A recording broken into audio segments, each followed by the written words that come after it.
Ruparan kita angkara mamuja sarupa vidya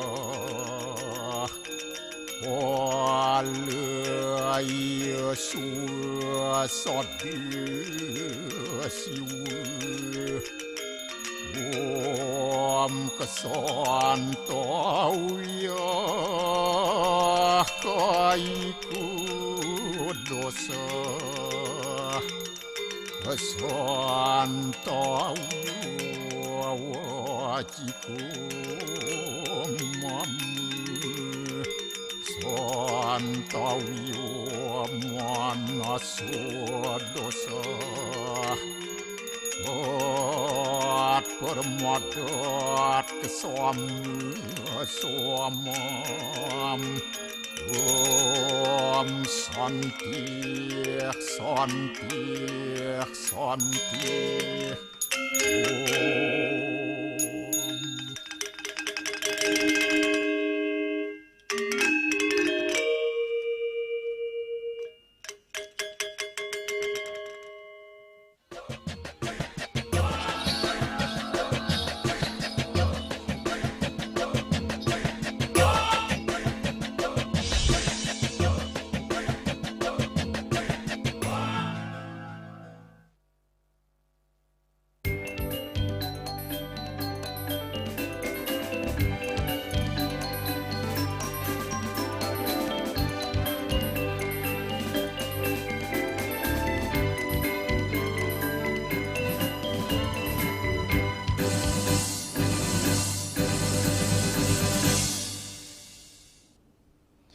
Om Swastiastu.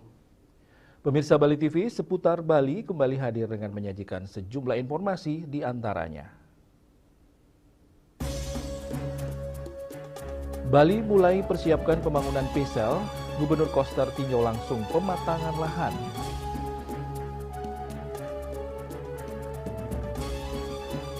Marak vape berisi narkotika, Kemenkes dorong pelarangan rokok elektrik.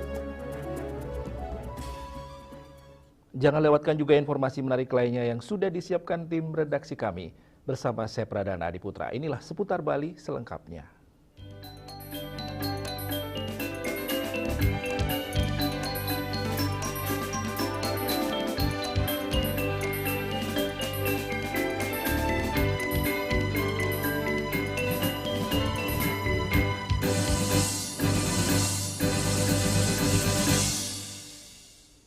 Pemirsa, Gubernur Bali Wayan Koster mendampingi Kepala Staf TNI Angkatan Darat Maruli Simanjuntak meninjau kick-off pematangan lahan lokasi pengelolaan sampah menjadi energi listrik PSEL pada Jumat 22 Mei 2026 siang.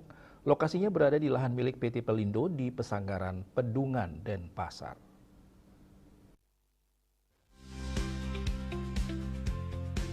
Tampak juga hadir dalam peninjauan tersebut Bupati Badung, Wali Kota dan Wakil Wali Kota Denpasar, Pangdam 9 Udayana, Deputi Bidang Koordinasi Keterjangkauan dan Keamanan Pangan Kemenko Pangan, Kepala PPLH Bali Nusra, perwakilan BPI Danantara, dan instansi terkait lainnya. Pertama-tama rombongan tampak meninjau proses pemadatan lahan yang sedang berlangsung di lahan milik PT Pelindo yang telah ditentukan sebagai lokasi PSEL. Terlihat beberapa alat berat telah bekerja sejak 2 hari lalu untuk melakukan proses pemadatan dan penataan lahan di lokasi tersebut. Sementara itu, puluhan truk berisikan tanah juga tampak berjejer rapi di sepanjang pintu masuk tol Bali Mandara. Setelah itu, Kepala Staf TNI Angkatan Darat Maruli Simanjuntak bersama dengan rombongan melakukan diskusi teknis mengenai proses pembangunan PSEL pertama di Pulau Dewata tersebut. Lebih lanjut, perwakilan BPI Danantara Maulana bersama dengan Deputi Bidang Koordinasi Keterjangkauan dan Keamanan Pangan Kemenko Pangan Nani Hendiarti menjelaskan progres awal dari pembangunan PSEL. Diketahui bahwa pemerintah pusat telah menetapkan Zhejiang Wiming, perusahaan asal Tiongkok, sebagai pemenang tender proyek pengelolaan sampah menjadi energi listrik PSEL di Bali. Sedangkan pemerintah daerah diminta untuk menyiapkan lahan untuk pembangunan fasilitas insinerator. Lahan dengan total luas 6 hektar milik PT Pelindo yang berlokasi di Banjar Pasanggaran Kelurahan Pedungan, Kecamatan Denpasar Selatan, kemudian ditetapkan menjadi lokasi proyek PISEL di Bali. Proses pembangunan ditargetkan rampung dalam waktu 18 bulan setelah lokasi ditetapkan dan siap bangun. Nantinya PISEL tersebut akan menjadi sentral pengelolaan sampah menjadi energi listrik yang akan dijual ke PLN. Tim Liputan, Bali TV. Pemerintah Provinsi Bali mulai mempersiapkan pembangunan pengolahan sampah menjadi energi listrik atau PISEL Denpasar Raya. Proyek strategis penanganan sampah ini ditargetkan rampung akhir tahun 2027 dan mampu mengolah hingga 1.200 ton sampah per hari.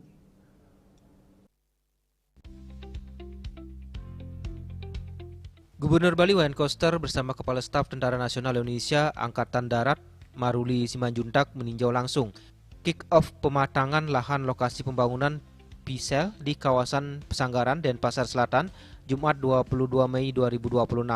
Peninjauan dilakukan di lahan milik PT Pelindo seluas 6 hektar yang telah ditetapkan sebagai lokasi pembangunan fasilitas pengolahan sampah modern tersebut. Gubernur Koster menyampaikan pembangunan PISEL menjadi solusi jangka panjang penanganan sampah di Bali, terutama setelah kapasitas TPA Sung semakin kritis dan muncul penumpukan sampah di sejumlah wilayah seperti Denpasar dan Badung. Proyek PISEL Denpasar Raya saat ini telah memasuki tahap persiapan pembangunan dan diproses oleh Danantara. Groundbreaking proyek dijadwalkan berlangsung pada 8 Juli 2026 mendatang. Selain pembangunan PISEL, pemerintah juga terus memperkuat pengelolaan sampah berbasis sumber melalui TPS 3R, TPST, dan pemilahan sampah rumah tangga. Pemerintah menargetkan persoalan sampah di Denpasar dan Badung dapat tertangani lebih optimal pada tahun 2028. Sementara itu, Kepala Staf Tentara Nasional Indonesia Angkatan Darat Maruli Simanjuntak menegaskan TNI AD siap mendukung penanganan sampah melalui teknologi pirolilis yang dinilai ramah lingkungan dan tanpa emisi terbuka. Pemerintah pusat juga telah menetapkan perusahaan asal Tiongkok Zhejiang Weiming sebagai pemenang tender proyek PISEL Bali. Pembangunan fasilitas ini ditargetkan selesai dalam 18 bulan setelah lahan siap bangun dan nantinya menjadi sentral pengolahan sampah menjadi energi listrik di Bali. Winate, Bali TV.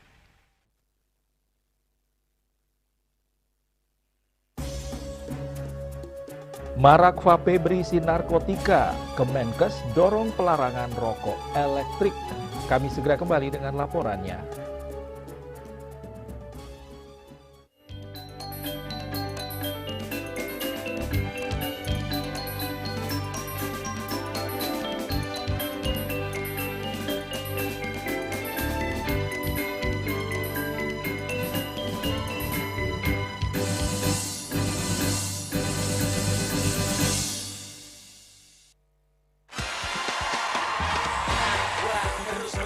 Seruput aduh. Luwak hitam baru dengan teknologi slow roasting bikin nyaman di lambung. Menangkan 20 emas murni dari Kopi Luwak. Kumpulkan kopi luwak favoritmu, tata menjadi rangkaian yang menarik, foto atau video, upload ke sosial media, dan tag @kopiluwakofficial. Buruan kirim, jangan sampai ketinggalan. Luwak hitam baru. Ngeri mantapnya. Gak kemanisan. Mantap. Cat color dengan daya sebar yang luas, cepat kering, dilengkapi 39 pilihan warna. Kualitas dijamin terbaik. Cat color harga ekonomis.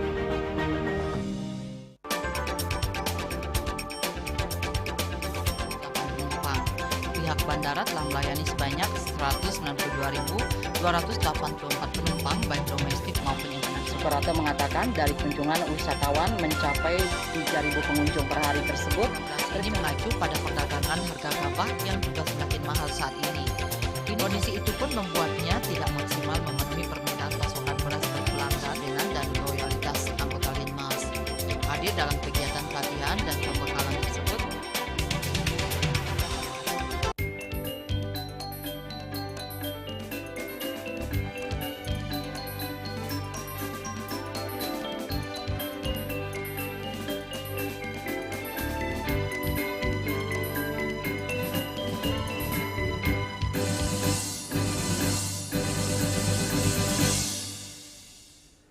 Kementerian Kesehatan mendorong pelarangan rokok elektrik atau vape di Indonesia. Langkah ini diambil menyusul maraknya temuan cartridge vape yang disalahgunakan dengan kandungan narkotika jenis etomidat dalam berbagai operasi penindakan hukum terbaru.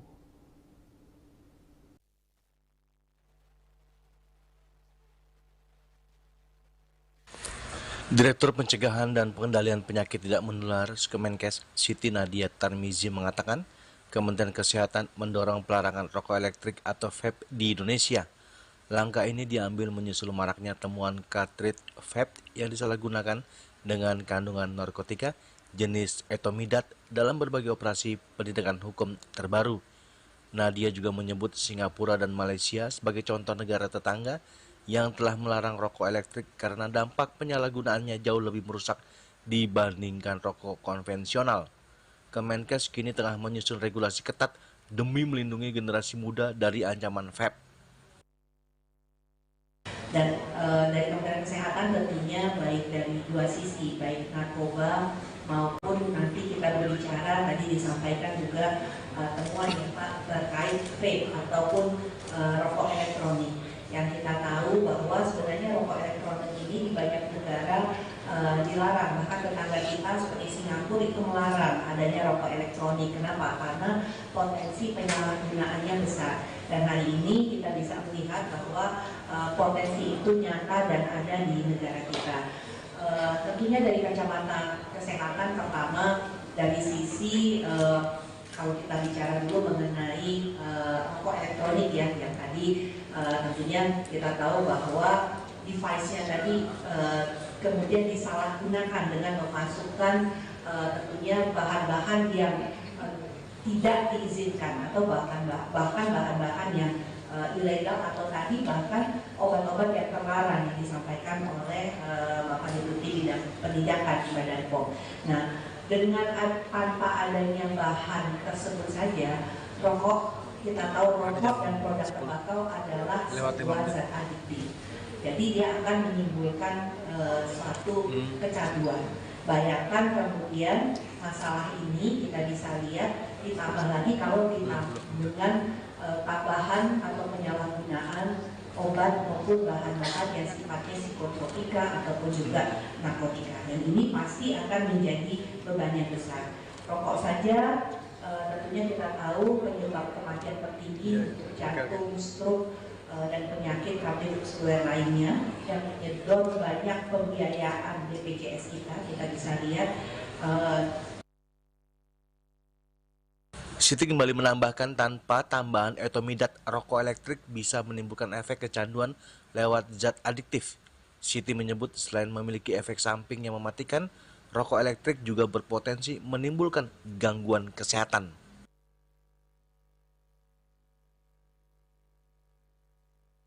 Kata Juliswati dan Ketut Sumadiasa melaporkan. Penampilan beragam kesenian daerah dari sejumlah kota anggota Komisariat Wilayah 4 Asosiasi Pemerintah Kota seluruh Indonesia, Komwil 4 Apeksi, sukses memukau para peserta rapat kerja Komisariat Wilayah Rakem Komwil ke-4 Apeksi yang hadir dalam acara pagelaran budaya Hotel Prama Sanur Beach, Kota Denpasar, Jumat 22 Mei 2026 malam. Atraksi budaya yang disuguhkan tidak hanya menjadi hiburan, namun juga memperlihatkan kekayaan tradisi dan identitas budaya dari berbagai daerah di Indonesia.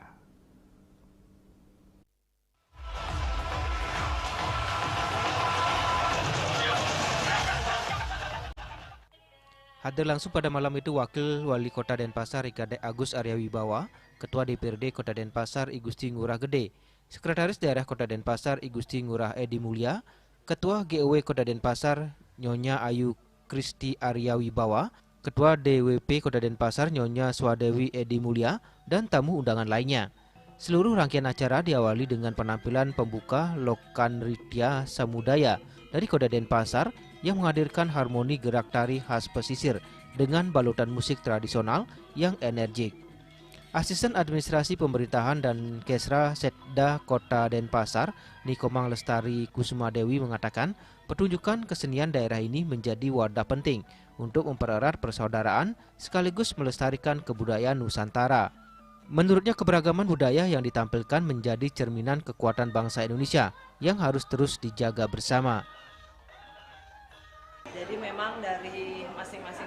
delegasi perwakilan kota diharapkan untuk menampilkan ciri khas seni dan budaya yang bisa memperkaya harmoni dari keseluruhan peserta Rakorwil yang dilaksanakan pada hari ini. Jadi ada beberapa perwakilan, khususnya ada 9 perwakilan kota yang menampilkan seni-seni khas di daerah. Kalau dari sisi antusiasme, dengan Kota Denpasar menjadi tuan rumah, kami melihat bahwa masing-masing delegasi di tengah-tengah situasi efisiensi ini ternyata sangat membludak. Kita sangat tidak menyangka ternyata keinginan para delegasi kota untuk berkunjung ke Kota Denpasar ini masih sangat tinggi. Sementara itu, Kabag Data Pemerintahan Kota Denpasar Iwayan Hendaryana mengungkapkan beragam pementasan seni dari berbagai kota ini sengaja disuguhkan dalam kesempatan ini. Gelaran budaya ini sekaligus menjadi ajang promosi pariwisata dan budaya masing-masing kota. Tentunya dengan kegiatan seperti ini, seperti Raker Omwil 4 Apeksi 21 di Kota Denpasar, kami sebagai tuan rumah nantinya memberikan seluruh fokus, artinya memberikan support tentunya di bidang pariwisata, bagaimana peningkatan wisatawan domestik yang antusiasmenya datang ke Kota Denpasar untuk memberikan penampilan yang terbaik. Seperti tema kita kolaborasi Kota Harmoni Nusantara, tumbuh, bangkit, dan maju bersama ke kota-kota yang ada di wilayah Provinsi 4, tentunya Jawa Timur, Bali, NTB, dan NTT. Rangkaian pentas budaya diawali dengan penampilan Rampu Mantika dari Kota Bima, selanjutnya tari Bedoyo Tirto Kencono dari Kota Kediri. Dilanjutkan Kota Probolinggo melalui Kirana Gati Suara Bayu Pesisir. Kota Kupang mempersembahkan Uis-Oe, sementara Kota Malang lewat pertunjukan bertajuk Tandir Cindelaras, Kembalinya Sang Pewaris. Sedangkan Kota Mataram menghadirkan Ramputan Mataram, Kota Mojokerto melalui drama cinta yang tersesat di kabut kuasa, serta ritus larungan dari Kota Pasuruan yang semakin memperkaya nuansa budaya dalam perhelatan ini. Seperti diketahui, rangkaian acara Raker Komwil 4 ke-21 Apeksi ini berlangsung dari tanggal 21 hingga 23 Mei 2026. Ari Wiratmaja, Bali TV.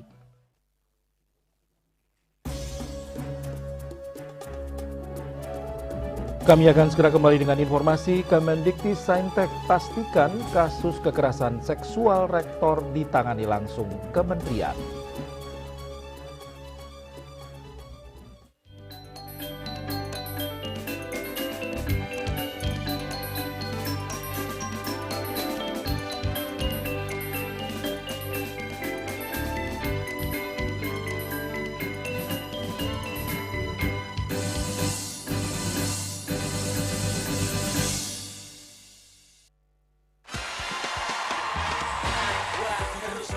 Seruput aja dulu. Luwak hitam baru dengan teknologi slow roasting bikin nyaman di lambung.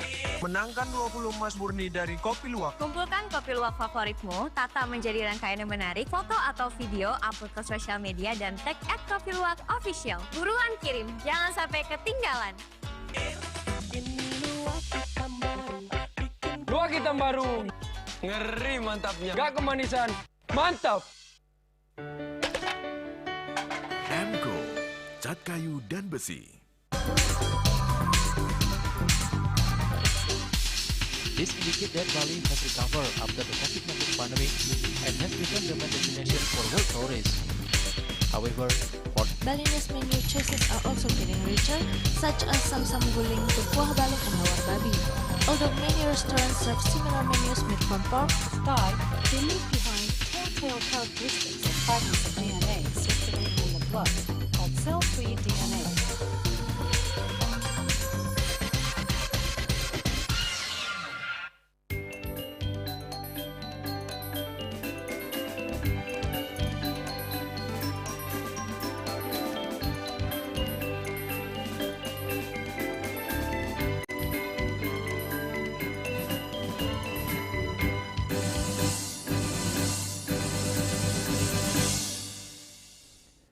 Pemirsa, Direktur Pembelajaran dan Kemahasiswaan Kemendikti-Saintek Beni Bandana Jaya mengatakan kasus kekerasan seksual yang melibatkan pimpinan tertinggi perguruan tinggi akan langsung ditangani oleh pihak kementerian.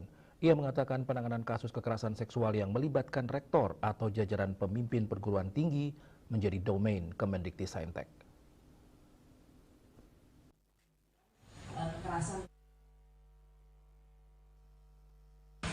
Dalam temu media di Jakarta, Direktur Pembelajaran dan Kemahasiswaan Kemendikti-Saintek Beni Bandana Jaya mengatakan kasus kekerasan seksual yang melibatkan pimpinan tertinggi perguruan tinggi akan langsung ditangani oleh pihak kementerian. Ia mengatakan penanganan kasus kekerasan seksual yang melibatkan rektor atau jajaran pemimpin perguruan tinggi menjadi domain dari Kemendikti-Saintek. Selama ini, mekanisme kasus kekerasan seksual ditangani Satuan Tugas Pencegahan dan Penanganan Kekerasan di lingkungan perguruan tinggi. Sementara penanganan kasus kekerasan seksual yang dilakukan rektor menurut Beni tidak dapat ditangani Satgas PPKPT. Ia menjelaskan apabila pelaku masih berada di bawah pimpinan tertinggi kampus, maka penanganan dilakukan oleh Satgas PPKPT di perguruan tinggi masing-masing. Dalam hal ini bertugas bagaimana mensosialisasikan, bagaimana kemudian melakukan berbagai kegiatan yang berupaya untuk mencegah jangan sampai terjadi kekerasan di perguruan tinggi. Kalaupun sampai terjadi kekerasan, tentunya itu ada penanganannya. Lalu siapa yang menangani? Yaitu Satgas PPKPT yang ada di perguruan tinggi dan Ijen kalau yang di pusat. Nah, kenapa kita lakukan sosialisasi secara terus-menerus? Karena ternyata banyak yang masih belum memahami bahwa tindakan tertentu yang dianggap biasa itu ternyata sudah masuk dalam kategori kekerasan. Sehingga banyak yang merasa, loh saya kan bercanda gitu. Padahal itu bukan bercanda lagi. Nanti kita coba saya sampaikan beberapa poin ya. Tentunya Bapak Ibu mengamati juga beberapa kejadian yang mana kadang-kadang mahasiswa dengan mahasiswa, kan saya bercanda, tapi kenapa jadi disebut kekerasan? Menurut dia bercanda, tapi menurut pihak yang dibercandain mungkin bukan bercanda gitu. Apalagi itu sudah masuk bullying misalnya ya. Saya kan main-main aja, tapi buat yang dibully ya itu tidak lupa sesuatu yang mengenakan. Nah ini yang kita harus terus sosialisasikan agar semua pihak bisa menjaga diri ya untuk tidak terjebak atau mungkin melakukan tindakan-tindakan yang kita kategorikan terhadap kekerasan. Jadi Bapak Ibu, sebelum kita lebih lanjut ini saya mau menyampaikan bahwa pencegahan terhadap kekerasan ini sebenarnya sudah mulai sejak diterbitkannya Permendikbudristek 30 tahun 2021. Dulu hanya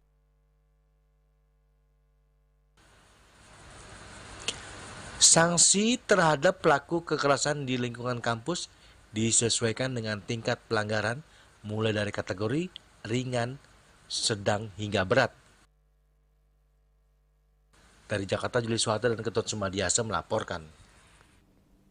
Menteri Perumahan dan Kawasan Permukiman Marwarar Sirait bertemu dengan Direktur Utama Bank Syariah Indonesia BSI Anggoro Eko Cahyo beserta jajaran di The Tower Jakarta guna membahas penguatan kolaborasi dalam mendukung program pembiayaan perumahan pemerintah.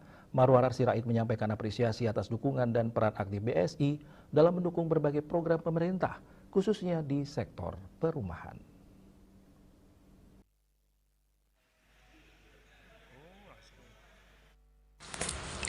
Menteri PKP Marwarar Sirait menyampaikan apresiasi atas dukungan dan peran aktif BSI dalam mendukung berbagai program pemerintah, khususnya di sektor perumahan.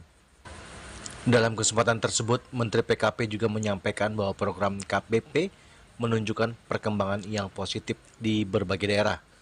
Salah satu capaian tertinggi tercatat dalam kegiatan sosialisasi KPP yang diselenggarakan BSI di Mataram, Nusa Tenggara Barat dengan realisasi mencapai 315,7 miliar rupiah. Menurutnya, program KPP ini juga menjadi bagian dari upaya pemerintah dalam mendorong lahirnya kelas menengah baru. 4 hari lalu saya ada di Mataram NTB, itu umur perumahannya tertinggi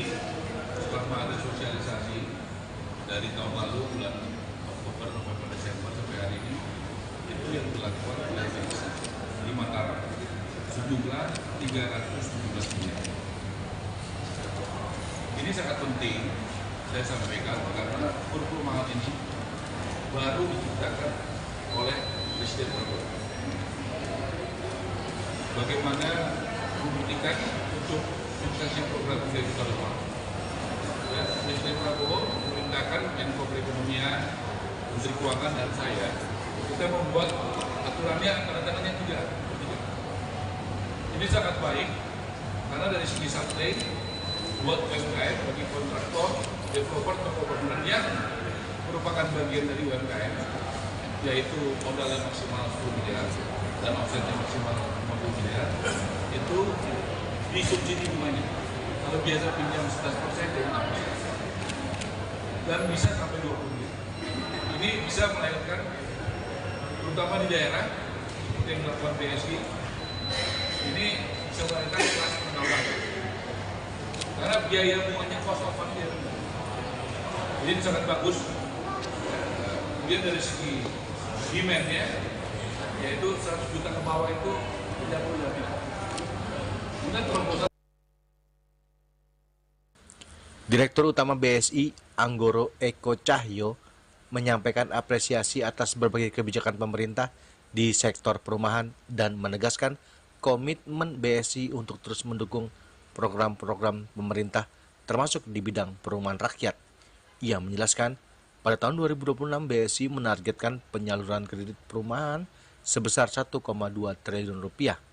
Selain itu, BSI juga turut mendukung penyaluran fasilitas likuiditas pembiayaan perumahan dengan target sebanyak 5.540 unit rumah subsidi, di mana hingga saat ini telah terrealisasi akad sebanyak 1.250 unit. Dan saya berterima kasih Pak Menteri PKP yang sudah hadir mengunjungi BSI sore ini. Tadi kita diskusi banyak tentang program-program pemerintah yang selama ini BSI juga ikut mendukung program pemerintah, program pembiayaan untuk baik program perumahan, FRPP yang selama ini menjadi bagian penting dari BSI. Selain juga program MBG dan Operasi Desa Merah Putih. Sore ini kami juga tadi membahas bagaimana rencana dukungan BSI ke depan untuk perumahan. Jadi Pak Menteri juga memberikan banyak masukan kota-kota mana yang punya potensi dan di mana yang juga baik untuk perumahan saat ini. Jadi sekali lagi terima kasih Pak Menteri untuk tadi beberapa tips and triknya kota-kota yang terbaik. Kita insya Allah sampai dengan akhir tahun kita akan terus mendukung program kerja pemerintah terutama untuk perumahan. Demikian dari saya. Dari Jakarta, Julius Suharto dan Ketut Sumadiasa melaporkan. Pemprov Bali masih menunggu keputusan PT UN sebelum bongkar lift kaca Clinking Beach. Kami segera kembali dengan informasinya.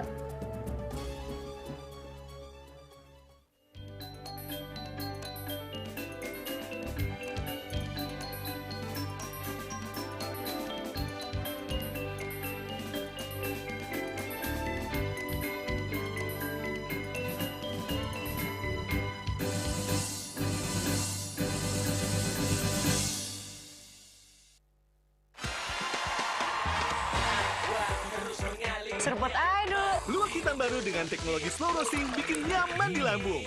Menangkan 20 emas murni dari Kopi Luwak. Kumpulkan kopi luwak favoritmu, tata menjadi rangkaian yang menarik, foto atau video, upload ke sosial media, dan tag @kopiluwakofficial. Buruan kirim, jangan sampai ketinggalan. Luwak hitam baru. Ngeri mantapnya. Gak kemanisan. Mantap. Cat color dengan daya sebar yang luas, cepat kering, dilengkapi 39 pilihan warna. Kualitas dijamin terbaik. Cat color harga ekonomis.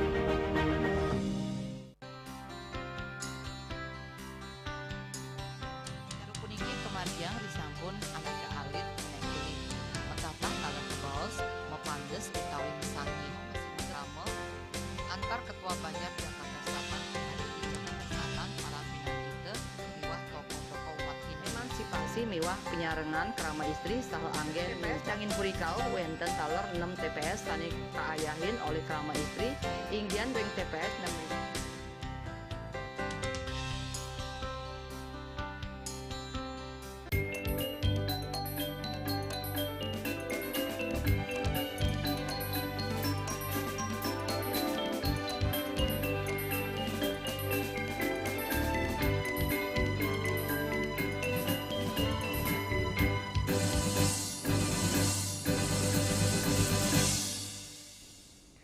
Pemirsa, Pemprov Bali belum melakukan pembongkaran bangunan lift kaca di kawasan Kelingking Beach, Nusa Penida, Klungkung. Meski batas waktu pembongkaran mandiri akan berakhir Sabtu 23 Mei 2026. Hal itu dikarenakan Pemprov memilih menunggu proses hukum yang kini masih berjalan di Pengadilan Tata Usaha Negara.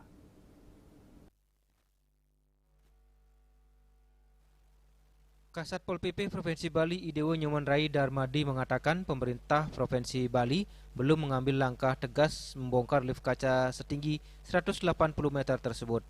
Hal tersebut lantaran Pemprov Bali masih menunggu keputusan berkekuatan hukum tetap atau inkrah dari Pengadilan Tata Usaha Negara atau PTUN.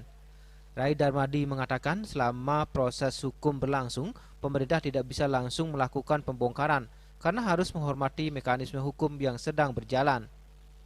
Rai Darmadi berharap proses hukum tengah berjalan bisa selesai dengan cepat sehingga proses eksekusi bisa segera dilakukan. Terkait dengan pembongkaran lift, kita lihat sendiri bahwa sedang berproses di PTUN. Ya, tentu di gugatan tahap kedua ini kita terus clear juga dimintai keterangan di depan hakim. Ini sedang berproses karena hak dari masyarakat juga melakukan gugatan mohon keadilan di pengadilan, ya kita hormati ya, proses pengadilan sampai keputusan inkrah. Itu pada saat sudah menjadi keputusan dari pengadilan baru kita eksekusi tindak lanjutnya. Kita upayakan seperti apa. Masih nunggu keputusan pengadilan. Ya, betul.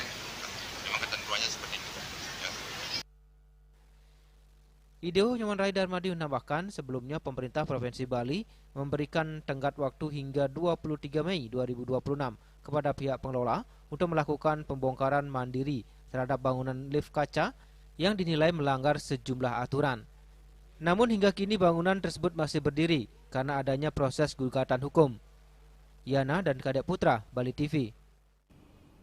Peringatan Hari Ulang Tahun ke-27 Pinandita Sanggraha Nusantara PSN menjadi momentum mempererat solidaritas dan pengabdian para Pinandita dalam pelayanan keagamaan Hindu di Indonesia yang memiliki tagline Sevanam, Dasyanam, dan Lascarya. Peringatan HUT ke-27 PSN turut dihadiri Dirjen Bimas Hindu, Ketua Umum PSN Pusat, jajaran pengurus harian PADI Pusat, tokoh agama, Pinandita wilayah Sejadu Dedapek. Acara ini digelar secara serentak di seluruh Indonesia. Lokasi di Gedung Geraha Sabah Aditya Jaya Romangun, Jakarta Timur, PSN menggelar peringatan Hari Ulang Tahun ke-27 Pinandita Sanggraha Nusantara yang menjadi momentum mempererat solidaritas dan pengabdian para Pinandita dalam pelayanan keagamaan Hindu di Indonesia yang memiliki tagline Sevanam, Dasyanam, dan Lascarya. Dalam peringatan HUT ke-27 PSN juga turut dihadiri Dirjen Bimas Hindu, Ketua Umum PSN Pusat, jajaran pengurus harian PADI Pusat, tokoh agama, Pinandita wilayah Sejabodetabek, serta digelar secara serentak di seluruh Indonesia. Salah satu Ketua Pinandita Sanggraha Nusantara Pusat, Pinandita Jero Gede Igede Pastika mengatakan, perayaan HUT PSN ke-27 terus bergerak melaksanakan Sevanam yang berarti melayani atau pengabdian.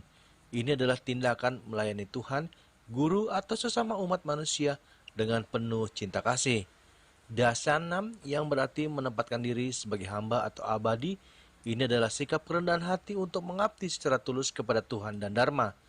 Lascarya berarti keikhlasan segala bentuk pelayanan dan pengabdian harus dilakukan dengan senang hati yang tulus, rela dan tanpa pamrih atau keluhan demi umat Hindu Nusantara.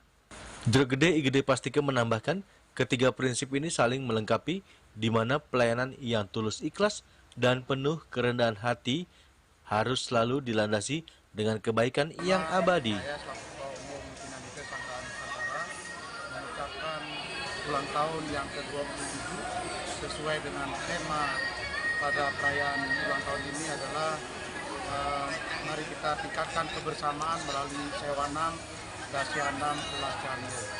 Ini sangat mendalam sekali artinya, di mana kita melaksanakan pelayanan kepada umat tidak saja secara fisik maupun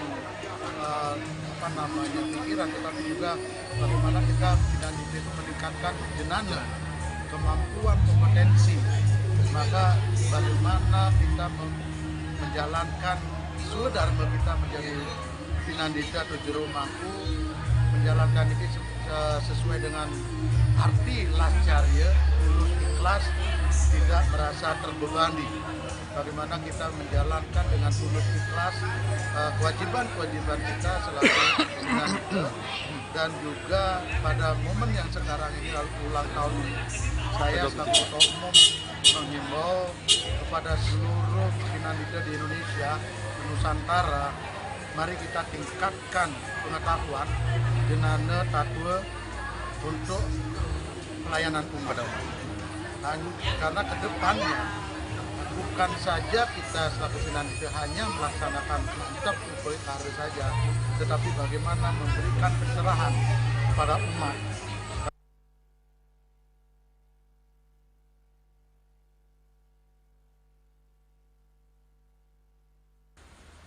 Dalam sambutannya, Dirjen Bimas Hindu Ideng Hadwija memberikan apresiasi atas konsistensi PSN selama 27 tahun dalam mengabdi kepada umat Hindu dan bangsa. Menurutnya, para Pinandita telah memilih jalan dharma yang penuh pengabdian dan ketulusan. Ideng Hadwija kembali mengatakan bahwa PSN memiliki peran penting dalam menjaga karakteristik dan spiritualitas Hindu di Indonesia. Ia mengingatkan seluruh elemen umat terus menjaga persatuan, memperkuat pendidikan, serta meningkatkan kualitas sumber daya manusia di lingkungan Pinandita.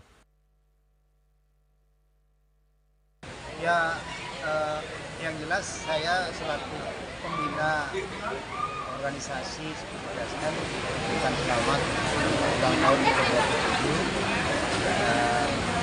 PSN telah banyak berbuat untuk umat kita, Indonesia, dan kita ke depan berharap tingkatkanlah pengetahuan, pelayanan, dan juga untuk di samping pelayanan, bagaimana kita membangun bahwa PSN ini memang betul-betul memiliki simpati terhadap seluruh umat yang ada di Indonesia dan juga hubungan dengan umat lain. Mudah-mudahan PSN ke depan lebih baik dan terus berkarya untuk agama dan bangsa. Kesempatan itu masih ada. Karena kita ada perguruan tinggi kita yang telah menyediakan program S3 ini. Saya kira masih ada waktu untuk teman-teman PSN untuk bisa ikut kerja untuk memperdalam sebelum nantinya beliau akan meningkatkan kapasitasnya sebagai pendeta dan Dari Jakarta, Juli Soeharto dan Ketut Sumadiasa melaporkan.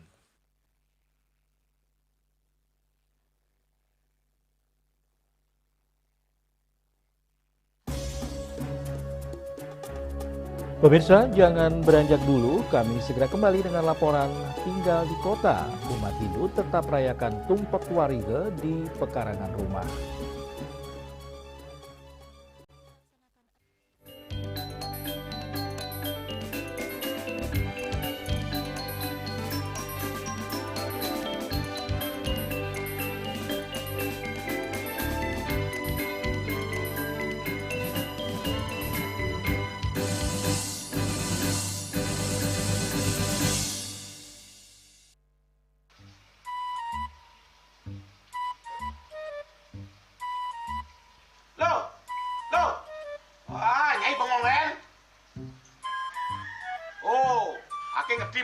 Amun seorang perempuan, seorang istri melamun, isi dompetnya pasti KTP, Rogen.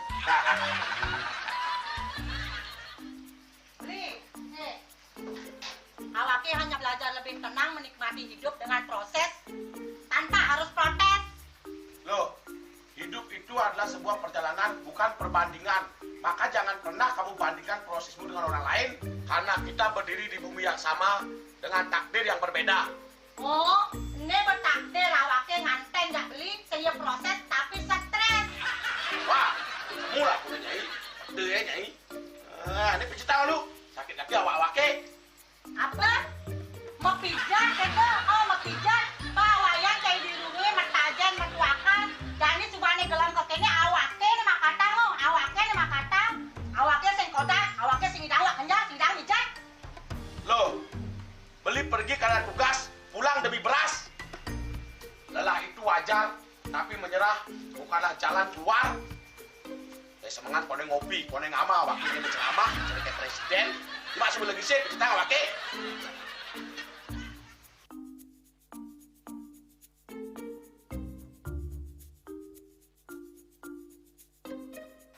Kene be, kene awaknya makatang, awaknya bermedati ngencanang dongkang ini. Oh, kadang timpalnya jadi makatang.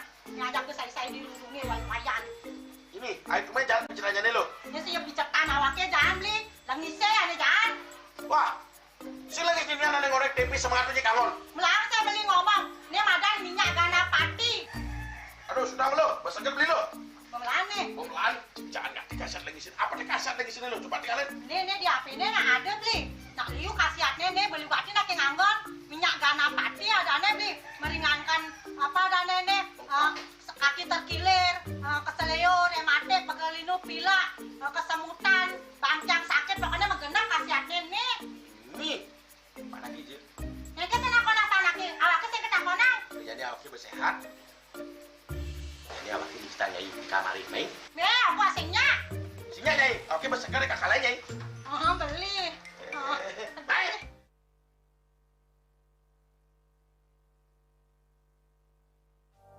Musim hujan tiba, bencana banjir bisa mengancam jika kita tidak waspada. Kebiasaan buruk seperti membuang sampah sembarangan bisa menyumbat aliran air.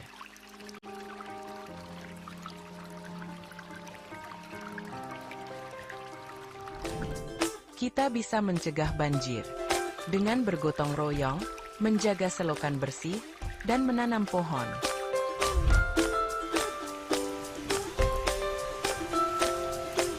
Siaga di musim hujan, jaga lingkungan kita. Bersama, kita bisa terhindar dari banjir.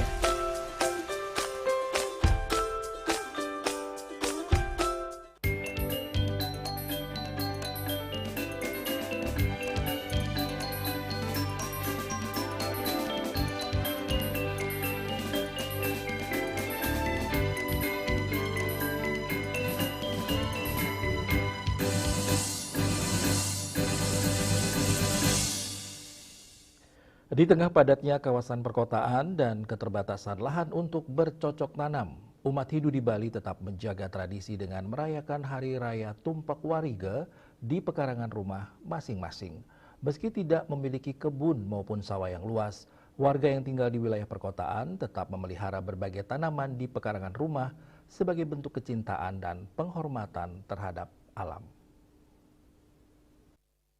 Raya Tumpak Warige merupakan perayaan suci umat Hindu di Bali sebagai bentuk penghormatan dan ungkapan syukur kepada alam semesta, khususnya tumbuh-tumbuhan dan pepohonan yang memberikan kehidupan bagi manusia. Perayaan ini dilaksanakan 6 bulan sekali pada Sanis Cara Kliwon Wuku Warige atau 25 hari sebelum Hari Raya Galungan.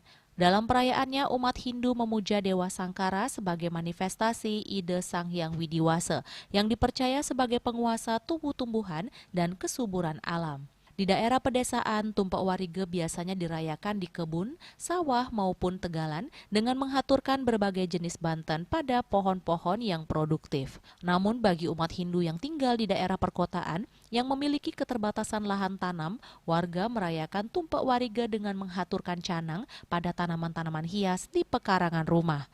Salah seorang warga di kota Denpasar, Iketut Adi Atnyana mengatakan, keterbatasan lahan tidak menjadi alasan untuk tidak merayakan Tumpak Warige. Ia tetap merayakan Tumpak Warige sebagai wujud rasa syukur terhadap alam yang selama ini memberikan kehidupan. Banyak yang ini merawat pakai bantal khusus itu, pakai di sana. Harapan saya untuk ke depan supaya bisa saya laksanakan lebih baik, bertumbuh dengan baik, sempurna. Perayaan Tumpak Warige di kawasan perkotaan menunjukkan bahwa tradisi Bali tetap mampu beradaptasi dengan perkembangan zaman tanpa kehilangan makna spiritualnya. Di tengah modernisasi dan padatnya pemukiman kota, masyarakat Bali tetap menjaga hubungan harmonis dengan alam melalui tradisi yang diwariskan secara turun-temurun. Bunga dan Angkat, Bali TV. Tumpak bubuh yang juga dikenal sebagai tumpak warige atau tumpak pengarah merupakan salah satu hari suci umat Hindu yang dilaksanakan 25 hari sebelum Hari Raya Galungan. Perayaan ini menjadi momentum penting bagi umat Hindu untuk memuliakan alam semesta, khususnya tumbuh-tumbuhan sebagai sumber kehidupan manusia. Dalam pelaksanaannya, tumpak bubuh merupakan bentuk pemujaan kepada Dewa Sangkara, yakni manifestasi ide Sang Hyang Widiwasa sebagai penguasa tumbuh-tumbuhan dan kesuburan alam. Filosofi utama dari tumpak bubuh adalah wujud nyata penerapan konsep Trihita-karana, yakni menjaga keharmonisan hubungan antara manusia dengan Tuhan, manusia dengan sesama, dan manusia dengan alam lingkungan. Ketua PHDI Kota Denpasar, Imade Arke menjelaskan bahwa melalui perayaan tumpak bubuh, umat Hindu diajak untuk menumbuhkan rasa kasih sayang terhadap alam dan lingkungan sekitar. Menurutnya, tumbuh-tumbuhan memiliki peranan sangat penting dalam kehidupan manusia karena menghasilkan oksigen, udara yang sehat, serta buah-buahan yang menunjang kesehatan tubuh. Melalui tumpak bubuh ini, kita mendoakan kesuburan tumbuh-tumbuhan karena dari alam manusia mendapatkan kehidupan dan kesehatan. Jadi bagaimana kita mendoakan satu kesuburan, melakukan persembahyangan yang biasanya dari umat akan menyentuh satu ketuk batang pohon sambil melafalkan mantra permohonan agar pohon tersebut tumbuh subur dan lekas berbuah lebat. Nah biasanya kalau orang Bali menyampaikan kaki-kaki gitu biasanya. Ben selai lemeng kel galungan mebuah ngad. Nah itu konsep yang kalau kita lihat dari filosofinya itu sangat mendalam sekali. Bahwa sebelum galungan ini kita memohon kepada Dewa Sangkara untuk mendapatkan buah yang banyak. Kenapa? Kenapa dipakai simbol adalah pohon kelapa? Karena pohon kelapa adalah pohon upakara. Nah disinilah letak kita memohonnya. Walaupun sebenarnya kan ada pohon yang ada umbi-umbian, ada yang pola gantung, pola bungkah. Itu kan contoh terkait dengan konsep penyor itu sendiri. Sehingga kita memohon kepada tumbuh-tumbuhan agar berbuah lebat. Tujuannya apa? Supaya kita mendapatkan di Hari Raya Galungan, kita betul-betul memperoleh satu hasil yang memuaskan terhadap apa yang kita tanam. Nah, kalau kita lihat filosofinya di sini sangat mendalam sekali. Bagaimana kita melakukan sesuatu akan bisa mendapatkan hasil yang kita tanam itu sendiri. Kalau kita menanam pohon nangka, ya nangka pasti akan berbuah. Tidak mungkin durian yang akan berbuah. Itu kalau kita lihat dari filosofi, bahwa kita menanam kebaikan, maka kebaikanlah kita akan dapatkan. Maka di Hari Raya Galungan itu, merayakan kemenangan Dharma itu harus menang melawan adharma. Kemenangan Dharma melawan adharma. Lebih lanjut, Made Arke menuturkan, tumpak bubuh juga mengandung filosofi kehidupan yang sangat mendalam.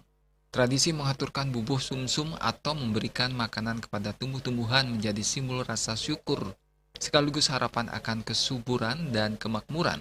Disinilah kita mencari filosofi terkait kehidupan tumpak bubuh. Tumpak wariga atau tumpak pengarah mengajarkan bahwa apa yang kita tanam itulah yang akan kita dapatkan. Ia pun mengajak masyarakat untuk memaknai tumpak bubuh sebagai pedoman dalam kehidupan sehari-hari, dengan selalu menanamkan perbuatan baik agar memperoleh hasil yang baik pula di masa mendatang. Perayaan tumpak bubuh tidak hanya menjadi tradisi spiritual semata, namun juga pengingat pentingnya menjaga kelestarian lingkungan demi keseimbangan hidup manusia dengan alam semesta. Hendra, Bali TV. Dan saatnya kami sampaikan informasi perakiraan cuaca untuk kabupaten kota di Bali.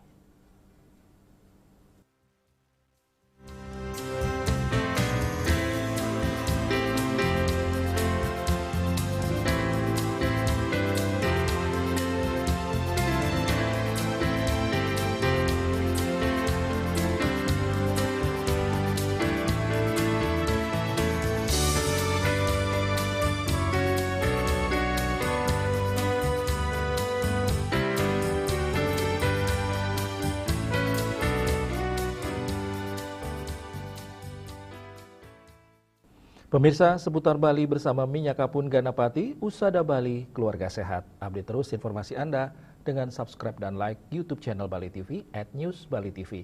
Mewakili redaksi yang bertugas, saya Pradana Adiputra, pamit undur. Terima kasih atas perhatian Anda. Sampai jumpa.